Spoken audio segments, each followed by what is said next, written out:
Olá pessoal, tudo bem? Na aula de hoje nós vamos falar sobre uma classe de moléculas que é diferente das que a gente tem visto nas últimas aulas. Nós vamos começar a falar sobre carboidratos, mais especificamente sobre polissacarídeos. Vocês vão ver hoje como nós vamos fazer a extração e a caracterização do amido. Nós também vamos ver duas reações que geram cor na presença de carboidratos, sendo que uma delas é específica para a detecção de amido em solução. Nós também vamos ver como é possível realizar o isolamento e a purificação de polissacarídeos utilizando reações de precipitação.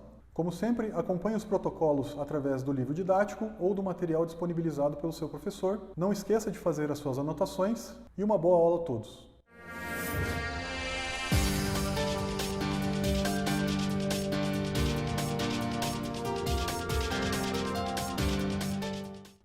Muito bem, pessoal. Antes da gente fazer os nossos experimentos, nós precisamos falar um pouquinho sobre estrutura de carboidratos, mais especificamente sobre a estrutura do que a gente chama de amido. O amido, na verdade, é uma mistura de dois polissacarídeos, a amilose e a amilopectina. Ambos são homopolissacarídeos, ou seja, são formados apenas por unidades de glucose. A amilose é um polissacarídeo linear, uma vez que as unidades de glucose estão ligadas apenas por ligações glicosídicas do tipo alfa-1,4. Mas a amilopectina é um homopolissacarídeo ramificado, que além da cadeia principal que contém glucose e ligações do tipo alfa-1,4, também contém ligações glicosídicas do tipo alfa-1,6 ramificando as cadeias principais aproximadamente a cada 30 unidades de glucose. O amido está presente nas células vegetais como um polissacarídeo de reserva e normalmente está presente na forma de grânulos insolúveis. É possível vê-los através de microscopia óptica utilizando uma das reações de coloração que nós vamos ver daqui a pouco. Já quando o amido encontra-se em solução, a amilose assume uma conformação helicoidal, que não tem nada a ver com as estruturas de alfa-hélice das proteínas. Nessa estrutura helicoidal, cada volta na molécula linear da amilose tem aproximadamente 6 moléculas de glucose. Já a amilopectina, quando em solução, é uma molécula amorfa, ou seja, não apresenta uma estrutura definida. Especula-se que as porções de amilopectina que possuem glucose ligada por ligações glicosídicas do tipo alfa-1,4 possam tentar assumir alguma conformação helicoidal, mas a manutenção dessa estrutura é desestabilizada devido à presença das ramificações em ligações do tipo alfa-1,6. Nós podemos utilizar uma solução que é uma mistura de iodo molecular e iodeto de potássio, que nós chamamos de reativo de Lugol. O iodo presente no reativo de Lugol, quando na presença de amido, mais especificamente quando na presença de amilose, é capturado pelas hélices formadas por esse polissacarídeo. Se uma molécula de amilose tiver 6 ou mais voltas completas formando uma hélice, a complexação do iodo a essas hélices vai fazer com que essas moléculas sejam alinhadas no mesmo plano, o que vai gerar uma cor azul bastante intensa e bastante característica do reativo de Lugol na presença de amido. Se depois das moléculas de iodo serem capturadas pelas hélices da amilose, de alguma forma a estrutura helicoidal da amilose for desfeita, essas moléculas de iodo serão liberadas e a cor azul também será desfeita. É importante dizer que o reativo de Lugol é utilizado especificamente para a detecção de amido numa solução. Ele não detecta nenhum outro tipo de polissacarídeo. Para detectar a presença de outros tipos de carboidratos ou outros polissacarídeos em solução, nós podemos utilizar uma outra reação que também gera um composto colorido. Eu estou falando da reação de Molisch. A reação de Molisch se dá quando nós colocamos uma solução que contém polissacarídeos ou outros carboidratos na presença de um ácido forte concentrado. A drástica diminuição do pH vai fazer com que as ligações glicosídicas entre as unidades que formam o polissacarídeo sejam hidrolisadas. E os monossacarídeos livres em solução serão desidratados pela presença do ácido para formar furfural ou metilhidroxifurfural. Esses produtos furfúricos, por sua vez, são capazes de se condensar com o alfa-naftol, que é o composto que forma o reagente de Molisch e que vai gerar outro composto que tem cor violeta.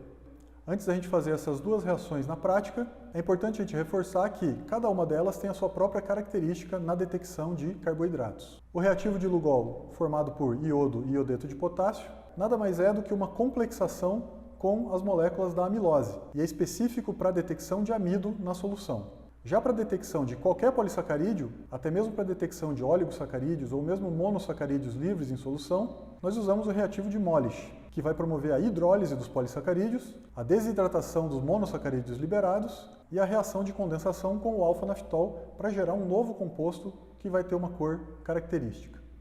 Sabendo disso, nós podemos então ver na prática como é que essas reações funcionam. Mas antes nós precisamos obter uma solução que tenha amido solúvel. Então vamos ali para a bancada ver como é que a gente vai fazer isso.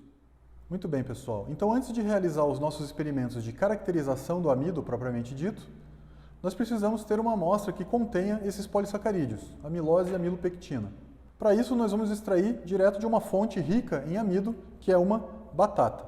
Esse processo de extração é bastante simples, basta a gente pegar um pedacinho de batata e raspar com a ajuda de um raspador. Nesse caso eu estou usando uma lâmina de vidro, mas pode ser qualquer outro material. E a gente vai raspar um pedacinho dessa batata dentro desse becker.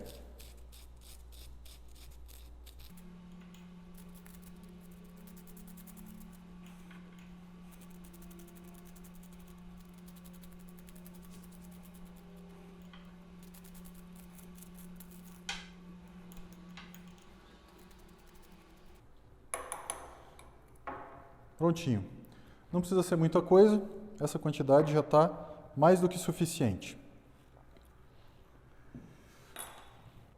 O que eu vou fazer aqui agora é colocar 50 ml de água destilada nesse becker, aproximadamente, não precisa ser um valor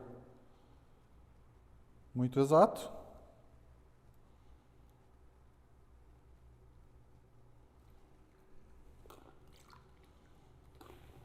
E nós vamos agitar bastante com o auxílio de um bastão de vidro. Então, vamos agitar vigorosamente para liberar os grânulos de amido que estão nas células aqui da batata.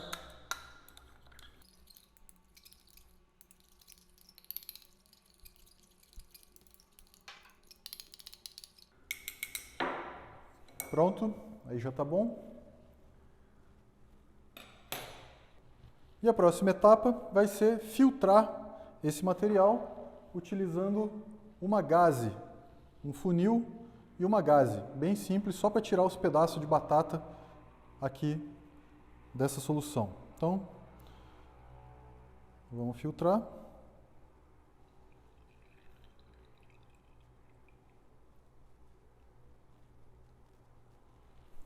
Pronto.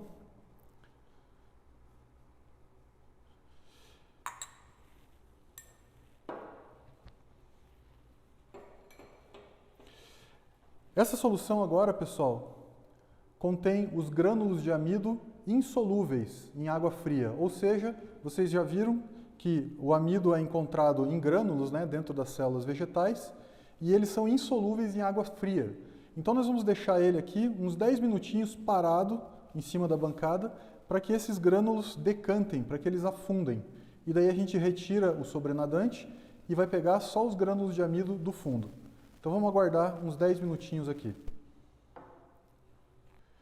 Ok, então passado mais ou menos uns 10 minutinhos, os nossos grânulos de amido já decantaram no fundo aqui. Não sei se vocês vão conseguir ver, mas daqui a pouco vocês vão ver. O que eu vou fazer agora é, com muito cuidado, verter o sobrenadante aqui nesse outro becker, para que os grânulos de amido fiquem lá no fundo aí do becker que a gente precisa. Então olhem aqui, pessoal. Agora eu acho que vocês conseguem ver melhor. Estão vendo que tem como se fosse uma areia no fundo do becker? Esses são os grânulos de amido, ó, estão vendo? São os grânulos de amido insolúvel. Ok? Então, o que nós precisamos fazer é transformar esses grânulos de amido que estão insolúveis em uma solução de amido solúvel. Para isso, eu vou pegar esses grânulos que estão insolúveis e vou diluir em 50 ml de água fria.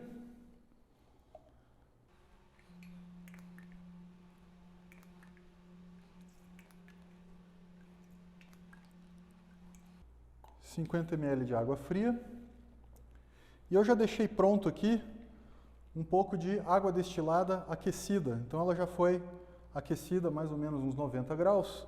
E a gente vai fazer o seguinte, sob agitação, já deixei preparado aqui um agitador magnético.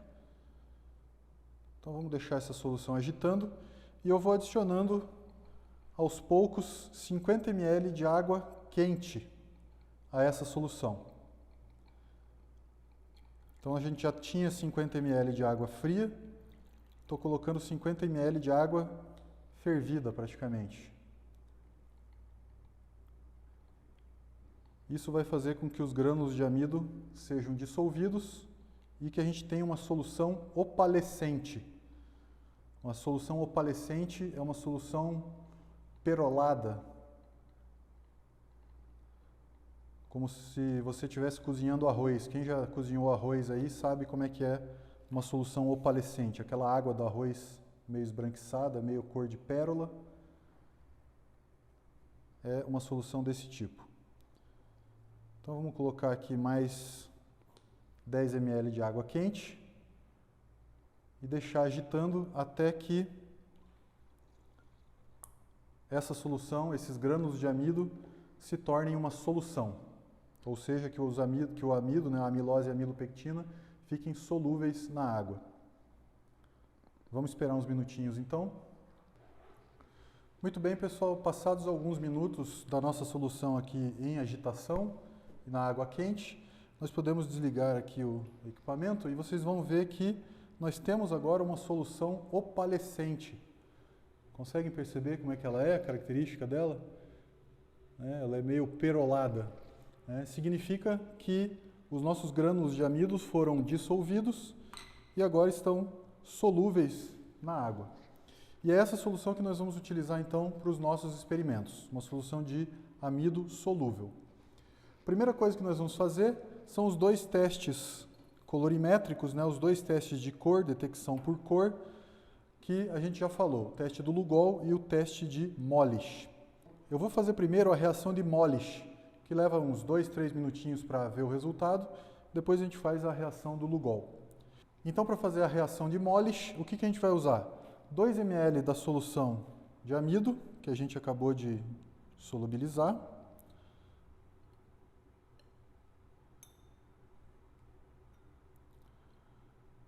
2 ml da solução de amido, 3 gotas do reativo de Molish, que é o alfa-naftol,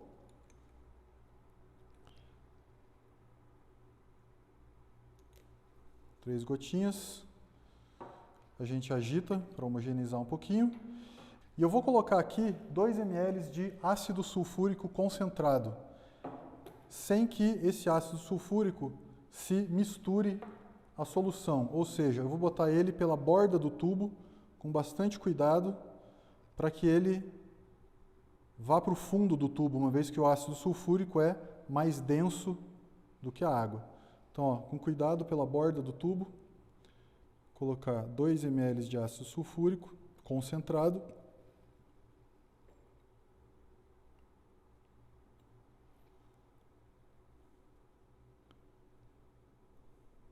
Isso.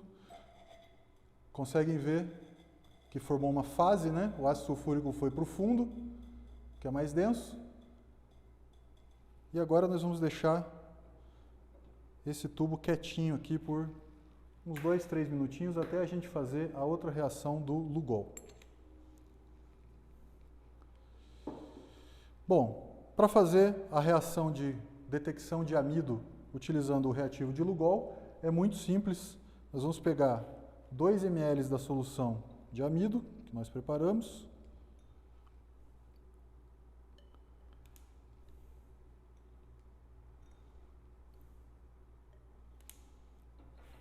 E vamos colocar 3 gotas do reativo de Lugol, iodo e iodeto de potássio, solução de Lugol. Então, 3 gotinhas. Olha o que vai acontecer.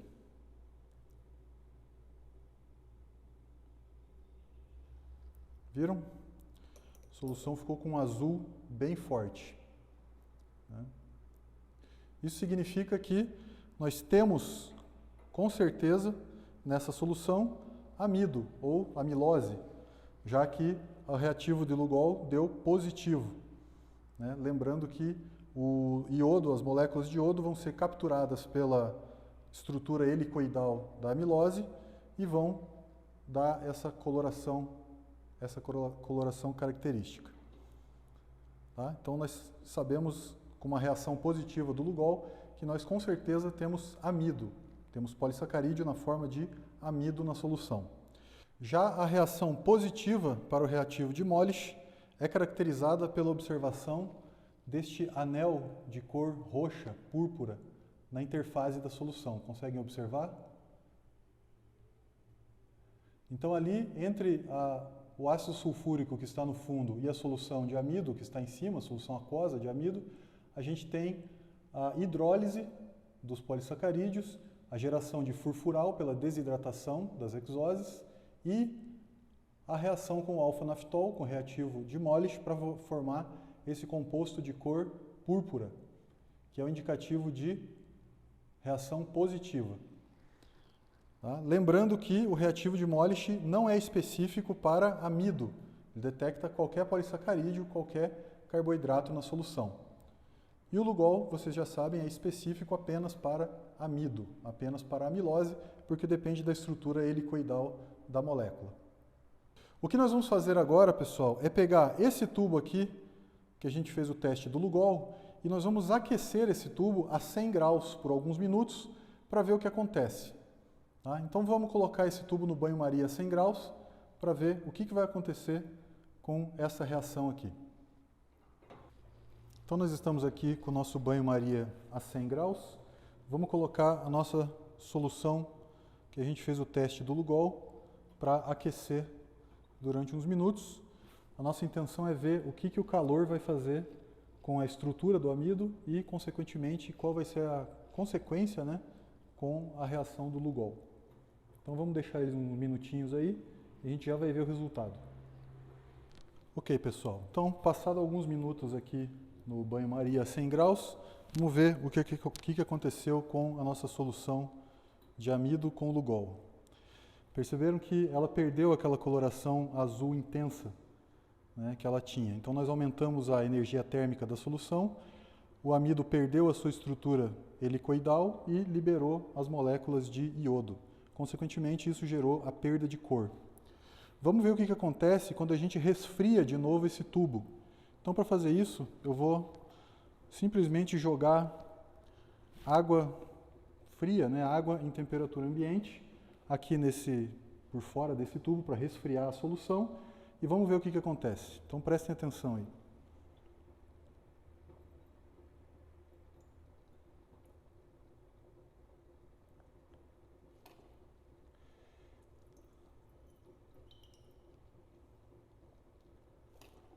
Ó, estão vendo?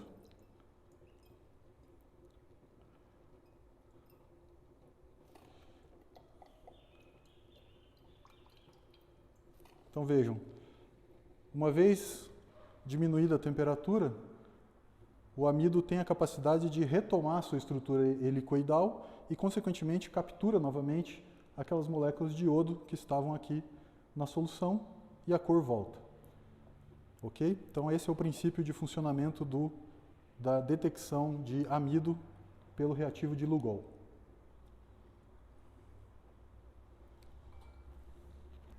Muito bem, pessoal. Então, para a segunda parte dessa aula, nós vamos ver dois procedimentos que permitem que a gente precipite polissacarídeos em solução. Agora que nós já temos a nossa amostra de amido solúvel, nós vamos utilizar uma solução de sulfato de amônio saturada para precipitar esse amido da solução. Vocês já viram como esse princípio funciona na nossa aula de caracterização de proteínas. Sulfato de amônio é um sal bastante grande e volumoso que rouba a água de solvatação dos polímeros, ou seja, ele retira a água que está solubilizando outras moléculas para se solubilizar, fazendo com que esses polímeros, pode ser proteína ou polissacarídeo, precipitem em solução. Já quando nós adicionamos um solvente orgânico à solução, como por exemplo o álcool etílico, nós estamos diminuindo a constante dielétrica do meio, ou seja, nós estamos tornando a solução mais apolar. Sabendo que os polissacarídeos em geral são moléculas bastante polares, uma vez que são formadas por monômeros que são polihidroxialdeídos ou polihidroxicetonas, portanto que contém muitos grupos hidroxila na sua estrutura, a diminuição da polaridade do meio vai dificultar a formação de pontes de hidrogênio entre esses grupos hidroxila e as moléculas de água, fazendo com que as moléculas fiquem insolúveis na solução. Então vamos voltar ali para a bancada e ver como que o amido é precipitado pela adição de sulfato de amônio e também pela adição do etanol. Então estamos de volta aqui à bancada para a segunda parte do nosso experimento. O que nós vamos fazer agora são duas reações de precipitação de polissacarídeos, ou da precipitação do amido, que nós já temos a nossa solução pronta aqui. O que eu vou fazer? Eu vou pegar 5 ml dessa solução de amido, vou colocar em cada um desses tubos e vou adicionar nesse tubo aqui 5 ml de solução de sulfato de amônio. E nesse outro tubo eu vou adicionar 5 ml de álcool etílico, etanol. Tá? Então vamos ver o que acontece.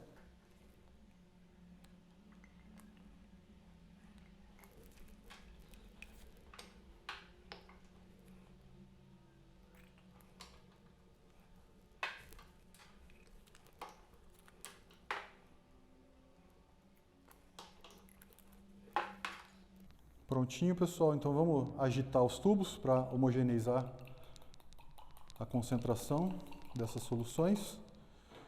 5 ml de solução de amido e 5 ml de sulfato de amônio nesse tubo, e nesse outro tubo 5 ml de solução de amido e 5 ml de álcool etílico. Vocês conseguem ver que a solução já está meio opaca, né? As duas já estão meio opacas, ou seja, estão precipitando os polissacarídeos, precipitando a amilose e a amilopectina nesses dois tubos. Vamos deixar esses tubos aqui por uns 10 minutinhos para eles precipitarem bem, e daí a gente já vai filtrar essas duas soluções. Ok, pessoal, então passado o tempo necessário para precipitar os polissacarídeos, vocês já conseguem ver que nós temos uns floquinhos aqui dentro do tubo, dos dois tubos, conseguem ver? Ó, esse aqui acho que dá para ver melhor. Estão vendo que formou uns flocos? Isso é o polissacarídeo precipitado.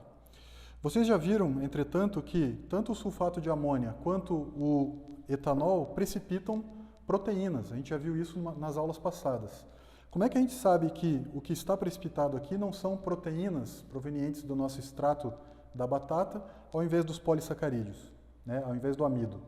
Para fazer isso, nós vamos filtrar essa solução e testar com o Lugol, que é específico para a detecção de amido, a presença de amido no que está filtrado e no que vai ficar retido no filtro.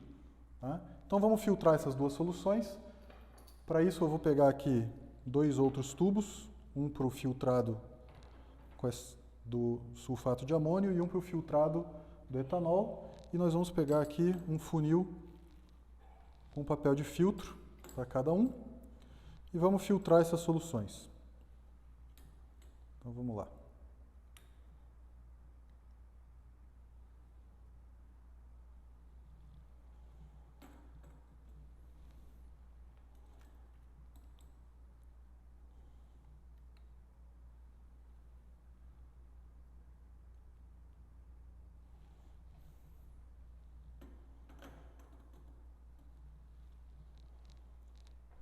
Vamos esperar um pouquinho para filtrar o material e daí vamos fazer o teste no que está filtrado e no que ficou retido em cada uma das situações aqui. Ok, pessoal? Então, agora que nós já filtramos as duas soluções, vamos testar tanto o eluído, que é o filtrado, quanto o que ficou retido no filtro com o reativo de Lugol para a gente detectar a presença de amido. Então, primeiro vamos fazer o tubo que foi precipitado com sulfato de amônia e primeiro vamos colocar no eluído, no filtrado. 3 gotinhas de Lugol. Ó. Percebam que o tubo ficou laranja, né? Ficou da cor do iodo, ou seja, não ficou azul.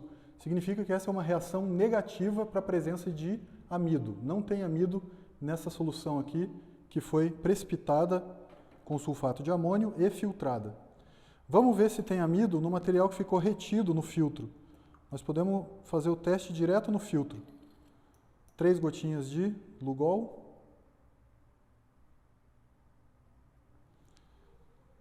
Conseguem perceber que ficou azul? Significa que o amido ficou precipitado e retido no filtro. Então o sulfato de amônia funcionou para precipitar o amido e insolubilizar esses polissacarídeos. Eles não ficaram presentes na solução filtrada, não ficaram presentes no eluído. Vamos fazer o mesmo teste com a solução que a gente precipitou com etanol. Então, primeiro, no eluído, 3 gotinhas de Lugol no filtrado da precipitação etanólica. Percebam que deu uma reação negativa para a presença de amido, ou seja, não tem amido nessa solução. E vamos fazer agora o mesmo teste no material que ficou retido.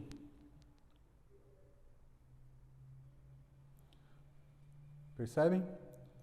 Conseguem ver que ficou azul, ou seja, o amido que foi precipitado ficou retido no filtro e o etanol dizendo, para a gente que o etanol também é eficiente na precipitação desses polissacarídeos, desses polímeros. Antes de eu me despedir de vocês, eu gostaria de dar uma dica para que vocês não esqueçam como funciona a reação do Lugol. Você pode usar os princípios que você aprendeu nessa aula quando você for naquela formatura, naquela festa do seu primo que tem o uísque falsificado, sabe? Normalmente os falsificadores de bebida colocam no uísque falsificado iodo molecular, para dar aquela cor característica, aquele amarelo, alaranjado, típico de um uísque. Se você estiver desconfiado que aquele uísque, na festa do seu primo, não é de boa procedência, você pode pegar um pedacinho de miolo de pão e molhar na bebida. Se o miolo do pão, que contém amido, ficar azul, significa que o uísque é falsificado. Ou seja, tem iodo naquela bebida e vai te dar a maior dor de cabeça. Obviamente, essa não é a única aplicação onde nós utilizamos iodo para detectar amido. Ou, nesse caso, utilizamos amido para detectar iodo na bebida. Mas, na minha opinião, é uma das mais importantes.